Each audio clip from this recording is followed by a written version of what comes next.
Hello everyone, कैसे हैं आप सभी लोग। मैं उम्मीद करती हूँ आप सभी लोग एकदम स्वस्थ होंगे। तो हिंदी आज क्या है, Hindi part 2 model paper set 5 का 1 से 50 तक पढ़ा दिए थे और 51 से 100 तक आज तैयारी करवाने जा रहे हैं। आइए देखते हैं। 51 वाला प्रश्न है, निबंध है। ए में है परंपरा का मूल्यांकन, बी में है मछली, सी में है बहादुर और डी में है भारत माता। तो निबंध है, निबंध क्या है, एक एन में बिल्कुल से होंगे परंपरा का मूल्यांकन। निबंध क्या है, परंपरा का मूल्यांकन है। ठीक है। और 52 वाला प्रश्न क्या है, यहाँ पे देखते हैं। संगीत शास्त्र, ठीक है, संगीत शास्त्रान गर्थ सुशील वादों में है। ए में है शहनाई, बी में है तबला, सी में है बांसुरी और डी में है ढोलक। तो संगीत शास्त्रान गर्थ सुशील वादों में है, तो क्या है, शहनाई है। नंबर बिल्कुल सही होंगे, क्या है, शहनाई है।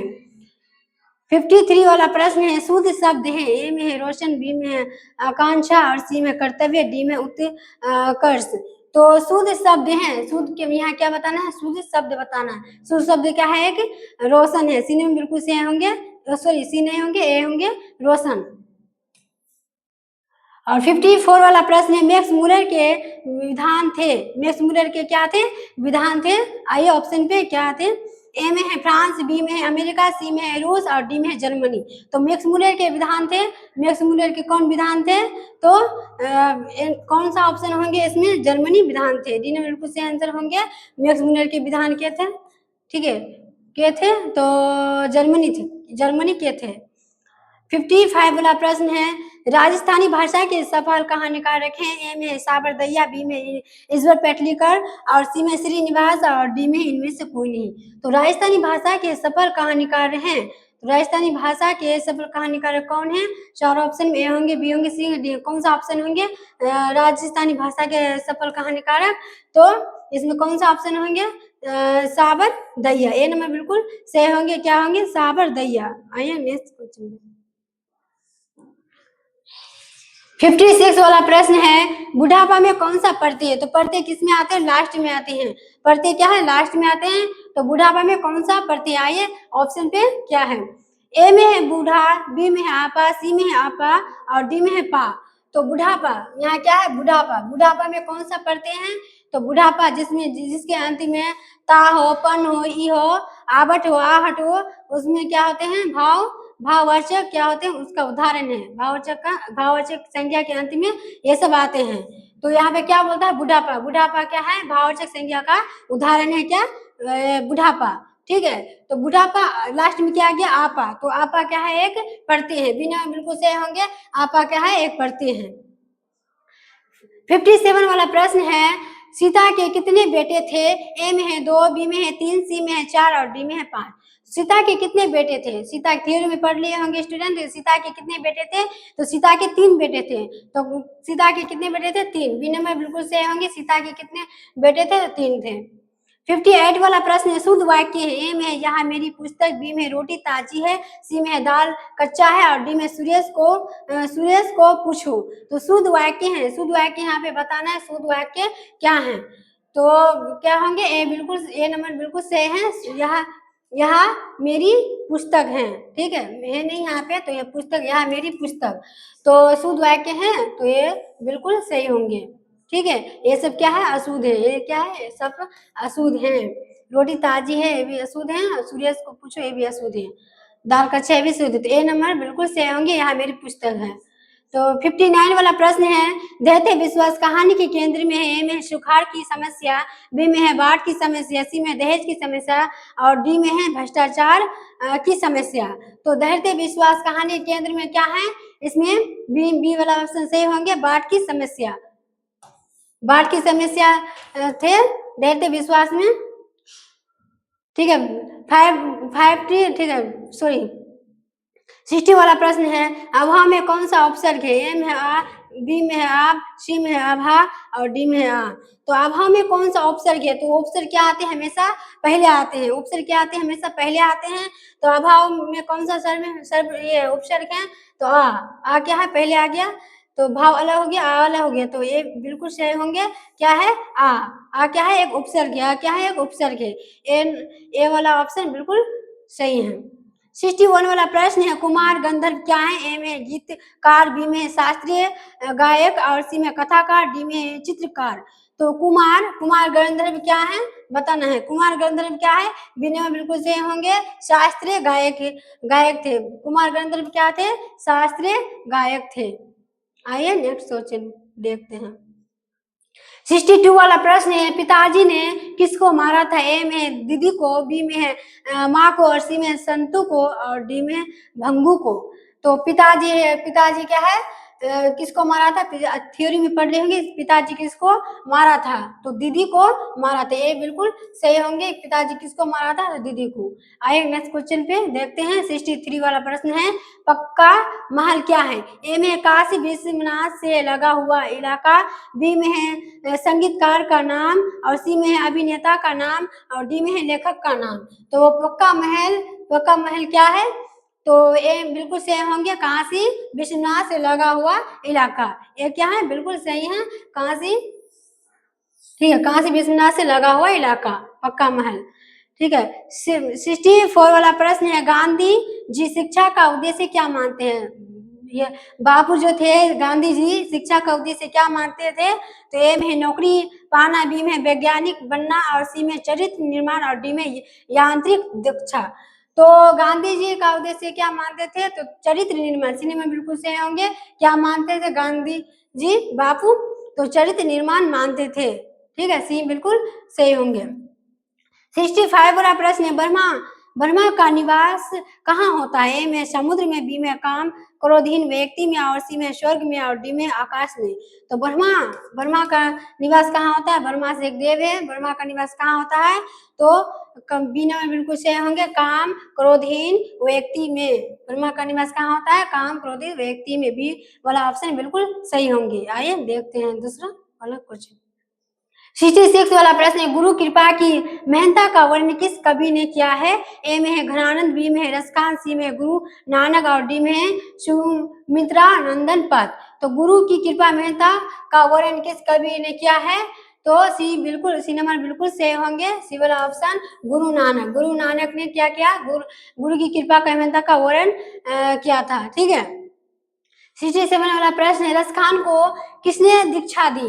ए में है वल्लभ भाचार्य, बी में है गोकुलनाथ और सी में है गोस्वामी विठल नाथ और डी में है गोरखनाथ। तो रसखान क्या है? कवि थे, किसे दीक्षा दी? तो सी बिल्कुल सही होंगे, सी नंबर बिल्कुल सही होंगे, गोस्वामी विठल लाल। ठीक है। 68 वाला प्रश्न है, रसखान किस काल के कवि हैं?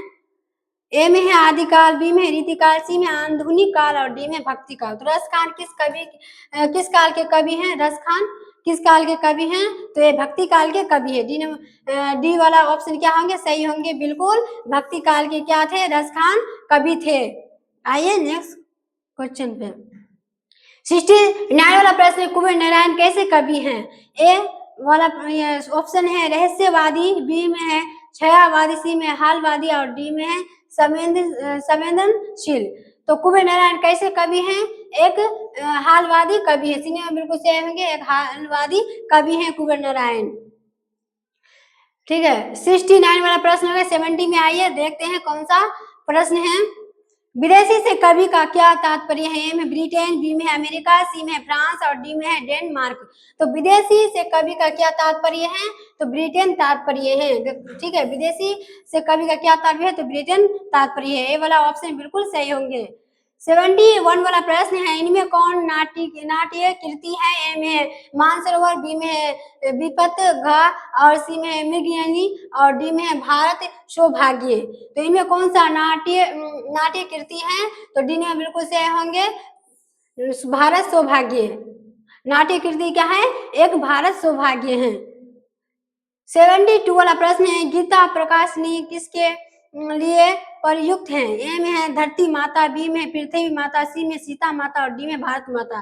तो गीता प्रकाशनी किसके लिए प्रयुक्त है? तो डी वाला ऑप्शन बिल्कुल सही होंगे, क्या? भारत माता के प्रयुक्त हैं क्या? गीता प्रकाशनी। ठीक है। 73 वाला प्रश्न है, कवि के अनुसार जनतंत्र के देवता कौन है? ए में है नेता, बी में है शिक्षक, सी में किसान मजदूर और डी में है मंत्री। तो कवि के अनुसार जनतंत्र के देवता कौन है? तो किसान मजदूर हैं। किसान मजदूर, मजदूर क्या है? जनतंत्र के देवता हैं। किसान मजदूर क्या है? जनतंत्र के एक देवता हैं। सी वाला ऑप्शन बिल्कुल सही होंगे। आइए नेक्स्ट क्वेश्चन पे।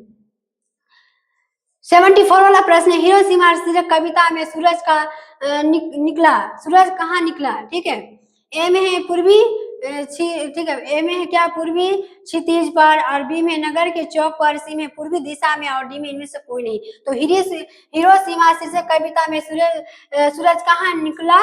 तो नगर के चौक पर। बी वाला ऑप्शन बिल्कुल सही होंगे। नगर के चौक पर क्या हुआ था? हिरोशिमा से कविता सूरज निकला था। 75 वाला प्रश्न, एक वृक्ष की हत्या किस काव्य संग्रह से संकलित है? ए में इन्हीं दिनों, बी में हम तुम, और सी में आमने सामने, डी में है चक्रव्यूह। तो एक वृक्ष की हत्या काव्य संग्रह से संकलित है, तो इन्हीं दिनों में वाला ऑप्शन बिल्कुल सही होंगे, इन्हीं दिनों में। 76 वाला प्रश्न, हमारी नींद में नींद किसका प्रतीक है? ए में गफ फलत, बी में है बेहोशी, सी में पागलपन, डी में मदहोशी। ठीक है, मंदहोशी। तो हमारी नींद में नींद का प्रतीक क्या है? तो गफलत है। ये वाला ऑप्शन बिल्कुल सही होंगे, गफलत है। 77 वाला प्रश्न, ये को ठीक है, ए को किस वर्ण के अंतर्गत रखा जाता है? ए में संयुक्त स्वर, और बी में है अर्ध स्वर, सी में व्यंजन, और डी में अर्ध व्यंजन। तो ए को किस वर्ण के अंतर्गत रखा जाता है? सी वाला ऑप्शन बिल्कुल सही होंगे, व्यंजन के अंतर्गत रखा जाता है ए को। 78 वाला प्रश्न है, निम्नलिखित में अधोष वर्ण कौन सा है? ए में है च, बी में है ग, और सी में है ल, डी में है घ। तो निम्नलिखित में अधोष वर्ण क्या बताना है? यहाँ पे कौन सा है? कौन सा ऑप्शन सही होंगे? तो ए वाला ऑप्शन बिल्कुल सही है, चो। चो क्या है? अधोष वर्ण है। क्या है? चो एक अधोष वर्ण है। आइए नेक्स्ट क्वेश्चन पे। 79 वाला प्रश्न है, सदानंद का सही संधि विच्छेद। यहाँ क्या बताना है? संधि विच्छेद बताना है। कौन सा ऑप्शन होंगे? ए में है सत प्लस आनंद, बी में है सद प्लस आनंद, और सी में है सदा प्लस नंद, डी में है सदान प्लस आनंद। तो कौन सा ऑप्शन होंगे? सदानंद। यहाँ सदानंद का संधि विच्छेद बताना है। सदानंद का क्या संधि विच्छेद बताना है? तो सत जोड़ आनंद। ए वाला ऑप्शन बिल्कुल सही होंगे, सत जोड़ आनंद। ठीक है, 79 वाला प्रश्न हो गया। अब आइए 80 पे। सच्चिदानंद का सही संधि विच्छेद है। ए में है सत्य जोड़ आनंद, बी में है सत्य जोड़ चित्त प्लस चित्त जोड़ आनंद, और सी है सच्ची जोड़ आनंद, और डी में सत्य जोड़ चित्त जोड़ आनंद। तो क्या है? सच्चिदानंद का सही संधि विच्छेद बताना है। तो कौन सा ऑप्शन होंगे? बी वाला ऑप्शन बिल्कुल सही होंगे। सत्य जोड़ चित जोड़ आनंद, तीनों बन के क्या, तीनों मिलके क्या बनते हैं? सच्चिदानंद। ठीक है, 81 वाला प्रश्न है, गांधी जी को हम राष्ट्रीय पिता कहते हैं, रेखा शब्द का संज्ञा बताइए। गांधी जी को हम क्या कहते हैं? राष्ट्रपति कहते हैं। तो इसका क्या बताना है? संज्ञा बताना है। संज्ञा क्या है? कौन सा संज्ञा है राष्ट्रीय पिता? ए में है जाति वाचक संज्ञा, बी में व्यक्तिवाचक संज्ञा, और सी में समूहवाचक संज्ञा, और डी में द्रव्यवाचक संज्ञा। तो गांधी जी को हम क्या मानते हैं? राष्ट्रीय पिता। तो क्या होंगे? बी वाला ऑप्शन बिल्कुल सही होंगे, व्यक्तिवाचक संज्ञा। व्यक्तिवाचक क्या आते हैं? किसी खास व्यक्ति स्थान या वस्तु का क्या करते हैं? बोध कराते हैं। ठीक है, बोध कराते हैं। तो राष्ट्रीय पिता क्या है? उसका खास स्थान का नाम है राष्ट्रीय पिता। क्या है कि किसी का नाम है। व्यक्तिवाचक संज्ञा, बी वाला ऑप्शन बिल्कुल सही होंगे। 82 वाला प्रश्न है, महात्म्य शब्द है। ए में क्रिया, बी में जाति वाचक संज्ञा, और सी में व्यक्तिवाचक संज्ञा, और डी में भाववाचक संज्ञा। तो महात्म्य शब्द है। महात्म्य क्या है? कौन सा शब्द है? तो डी वाला ऑप्शन बिल्कुल सही है, भाववाचक संज्ञा है। भाववाचक संज्ञा में क्या आते हैं? जिसमें भावना को बोध कराते हैं, उसे क्या कहते हैं? भाववाचक संज्ञा कहते हैं। ठीक है, तो महात्म्य क्या है? भाववाचक संज्ञा है। नेक्स्ट क्वेश्चन पे 83 वाला प्रश्न है, मैं कल पटना जाऊंगा। मैं कल कहाँ जाऊंगा? पटना जाऊंगा। मैं कौन सा शब्द सर्वनाम है? यहाँ क्या बताना है? सर्वनाम बताना है। तो ए में है जाऊंगा, बी में है कल, सी में है पटना, और डी में है मैं।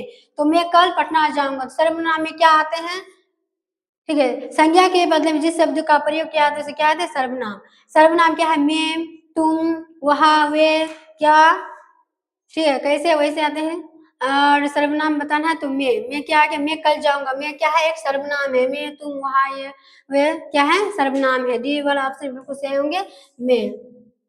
84 वाला प्रश्न है, बाहर कोई से रहा है। बाहर क्या? कोई से रहा है। कोई क्या है?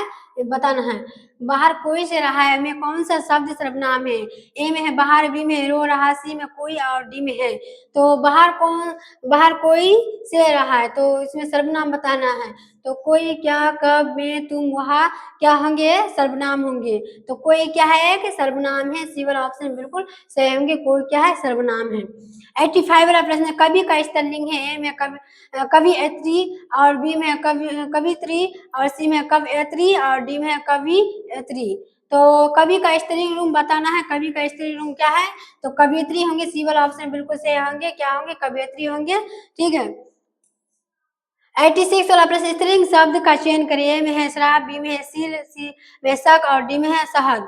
तो स्त्रीलिंग शब्द बताना है। स्त्रीलिंग शब्द का चयन करना है। तो स्त्रीलिंग कौन सा शब्द है चारों में? तो शराब। शराब क्या है? एक स्त्रीलिंग शब्द है। ये वाला ऑप्शन बिल्कुल सही होंगे। 87 वाला प्रश्न, वह कौन सा शब्द है जो प्राय बहुवचन में प्रयुक्त होता है? ए में है देव, बी में है छात्र, सी में नक्षत्र और डी में प्राण। तो वह कौन सा शब्द है जो प्रायः बहुवचन में पाए जाते हैं? बहुवचन क्या? एक से अधिक व्यक्ति व्यक्ति प्राणियों का बोध होते हैं। क्या होते हैं? एक से अधिक व्यक्ति प्राणियों का बोध होते हैं। तो ये क्या है? बहुवचन बताना है। तो बहुवचन ए भी नहीं होंगे, बी भी नहीं होंगे, सी भी नहीं होंगे। डी वाला ऑप्शन बिल्कुल सही है। प्राण क्या है? एक बहुवचन है। प्राण क्या है? बहुवचन। एक से अधिक जाति या प्राणियों का बोध कराते हैं। ठीक है। आएंगे नेक्स्ट क्वेश्चन पे। आसमान पर 88 वाला प्रश्न है, आसमान पर चढ़ाना मुहावरे का अर्थ है। ए में है बहुत शोर करना, बी में अधिक प्रशंसा करना और सी में अधिक अभिमान करना और डी में कठिन काम के लिए प्रेरित करना। तो आसमान पर चढ़ाना मुहावरे का अर्थ क्या है? यहाँ मुहावरे का अर्थ है अधिक प्रशंसा करना। बी वाला ऑप्शन बिल्कुल सही होंगे। आसमान पर चढ़ाना मुहावरे का अर्थ है अधिक प्रशंसा करना। 89 वाला प्रश्न है, वह वस्तु नाशवान हो। अनेक शब्द के लिए एक शब्द है। ठीक है। ए में है अमर, बी में है प्रधान और सी में नश्वर और डी में संयोजक। तो वह वस्तु जो क्या हो? नाशवान। वह वस्तु नाशवान हो। तो नाशवान क्या है? वह वस्तु जो नाशवान हो तो नश्वर होंगे। सी वाला ऑप्शन बिल्कुल सही है, नश्वर होंगे। 90 वाला प्रश्न है, निम्न विकल्पों में से सकर्मक क्रिया का चयन करें। सकर्मक क्रिया का क्या बोलता है? चयन करने बोलता है। ए में है लेटना, बी में छूटना, सी में पिघलना और डी में तड़प पाना। तो तड़प पाना। तो निम्न विकल्प सकर्मक क्रिया क्या है? तो पिघलना। सी में बिल्कुल सही होंगे। क्या है सकर्मक क्रिया? पिघलना। पिघलना क्या है? सकर्मक क्रिया है। 91 वाला प्रश्न, निम्न शब्दों में कौन सा शब्द विशेषण है? ए में सच्चा, बी में शीतलता और सी में है नम्रता और डी में मिठास। तो निम्न कौन सा शब्द विशेषण? विशेषण क्या बताना है? विशेषण बताना है सच्चा। ये नंबर बिल्कुल सही होंगे। सच्चा क्या है? एक विशेषण है। आए नेक्स्ट क्वेश्चन पे। 92 वाला प्रश्न, निम्नलिखित में विशेषण है। ए में है सुलेख, बी में है आकर्षण, सी में है हव्य और डी में है पौरुष। ठीक है, पौरुष। तो निम्न विशेषण है। विशेषण यहाँ बताना है विशेषण कौन सा है? तो आकर्षण है। बी वाला ऑप्शन बिल्कुल सही होंगे। आकर्षण क्या है? एक विशेषण है। 93 वाला प्रश्न, प्राचीन का विपरीत शब्द है। प्राचीन का क्या बताना है? विपरीत शब्द बताना है। तो ए में है अर्वा, ठीक है, अर्वाचीन, बी में है समीचीन और सी में युगीन और डी में वर्तमान। तो प्राचीन का विपरीत शब्द क्या है? ए वाला ऑप्शन बिल्कुल सही होंगे, अर्वाचीन।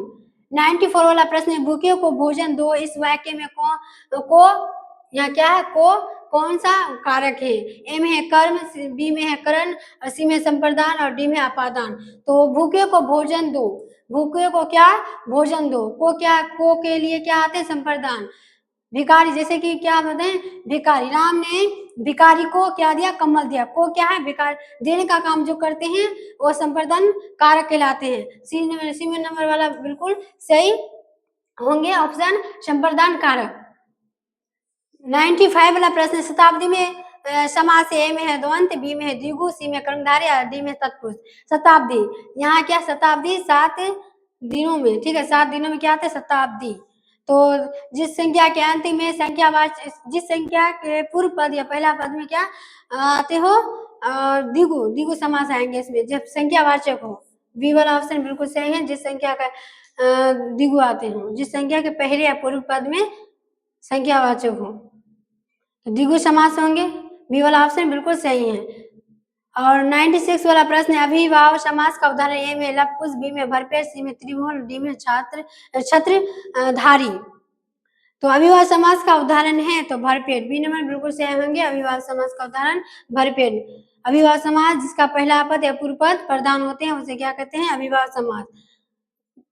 भरपेट होंगे बी वाला ऑप्शन। आइए नेक्स्ट क्वेश्चन पे। 97 वाला प्रश्न है, बेईमान में कौन सा उपसर्ग है? ए में है बेईन, बी में है बई और सी में है बे और डी में है इन। तो बेईमान, बेईमान उपसर्ग क्या आते हैं? पहले आते हैं तो ऐसे ही पता चलता है बे क्या है? एक उपसर्ग है। बे वाला ऑप्शन, सी वाला ऑप्शन बिल्कुल सही है। क्या बे एक उपसर्ग है?